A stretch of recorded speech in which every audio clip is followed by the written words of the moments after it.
All right, so check this out. I know there's so much that can be said about what happened today with Elon Musk buying Twitter.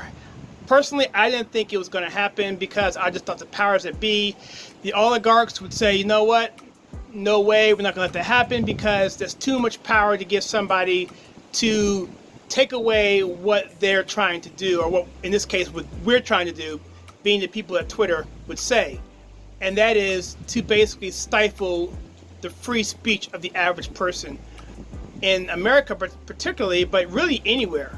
And if you go back to just 3 years, even 4 years, when President Trump got into office, and I dare say even probably before that, but we really noticed it when President Trump was deplatformed and kicked off of Twitter, and so many other conservative voices were kicked off, that it was just made your head spin, and you were just trying to figure out what in the world. And you saw the hypocrisy when you had other organizations that would be totally against America, totally evil organizations. I'll let you figure out who those organizations are. You know who I'm talking about. Doing dirty stuff, and yet they're allowed to stay on the platform. And you have the President of the United States who is taken off. And so, to me, I think this is a fantastic day. Me, personally, who is in IT programmer, I do development, I have never seen anything like this other than, you hear about stuff like this all the time on TV, and you see things like that, or maybe happened way in the past. People like Henry Ford and some people like Carnegie, some of these larger than life people's names. Not that I really adhere to personally Henry Ford or Carnegie. I mean, they had some other problems going on with those guys. But the point is, people like those people are cut from a different cloth, okay? They are, they're people who are brash, and they take on mountains as if they're nothing. And Elon Musk is a young dude, and he is someone with brashness. And I put something on my Instagram that Elon Musk is acting more American than Americans.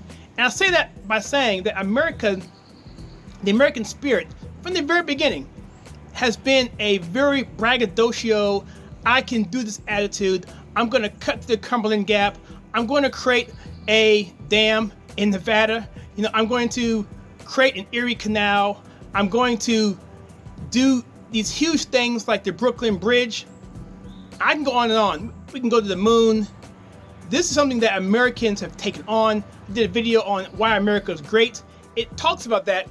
And it also talks about just the attitude that Americans have. And it's the attitude that we have individual rights, and that we have the ability to go beyond what is expected and what we even think we can possibly do. And so when you have liberalism and socialism pushing that down and keeping you oppressed, those ideas don't happen. There's a reason why America is the country that has led the way culturally, arts, inventions, sports, and all kinds of things. Is because the individualism of Americans is just who we are. I talked to someone recently who was a big fan of World War II. And we talked about D-Day invasion. Particularly if you saw the movie Saving Private Ryan. Okay, you saw how the Rangers stormed the beach and how they acted autonomously, and how if a man went down, they were able to take leadership and move on. No matter where they were in life, in that position, they were trained to be individuals and to be creative and to be able to go beyond those obstacles, no matter how bad they were.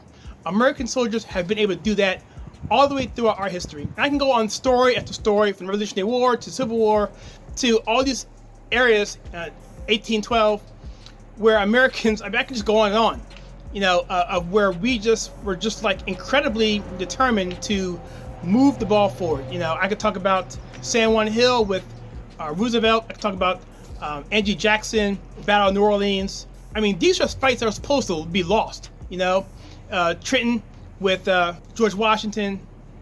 Princeton. That was a battle that also could have been lost very easily. I could talk about Midway, how we were outnumbered there, but took over there, and I can go over story after story after story. And what I'm trying to say here, clearly, guys, I'm kind of rambling here, but I get kind of excited about talking about America, is that Elon Musk, I hear his dad is American, his mom is South African, or I don't know what, he's just whatever, but he's behaving in a way that's a throwback to these to these principled people in American history that have done great things among great odds against them. And, you know, I thank him for doing what he's doing. And so many conservatives will say, hey, you know, Elon Musk isn't this guy. He's got other things going on, whatever.